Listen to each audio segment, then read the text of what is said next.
Deep in occupied France lies a target of monumental proportions, the Normandie dry dock at Saint-Nazaire, the largest in the world.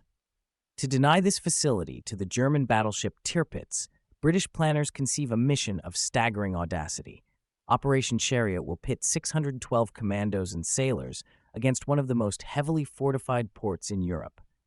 Their objective is not merely sabotage, but the permanent destruction of a strategic asset through a single explosive act of naval ramming. The stage is set for late March 1942. The spearhead is the obsolete destroyer HMS Campbeltown, built in 1919. She is stripped of non-essential weight and transformed into a massive floating bomb. Her bow is reinforced with concrete and steel, and her forward fuel tanks are filled with 4.5 tons of Amatol high explosive set on delayed action fuses. Escorting her are 18 wooden-hulled motor launches and a motor gunboat carrying men of the Royal Navy and No. 2 Commando under Lieutenant Colonel Charles Newman. The plan is to sail 400 kilometers from Falmouth, penetrate 5 miles up the Loire estuary, and ram the dock's southern caisson. At 01:34 on March 28th, the force is illuminated by German searchlights. The Campbeltown, flying a captured German ensign, is met with a torrent of fire from 280 defensive guns, including 40mm flak and 170mm coastal batteries.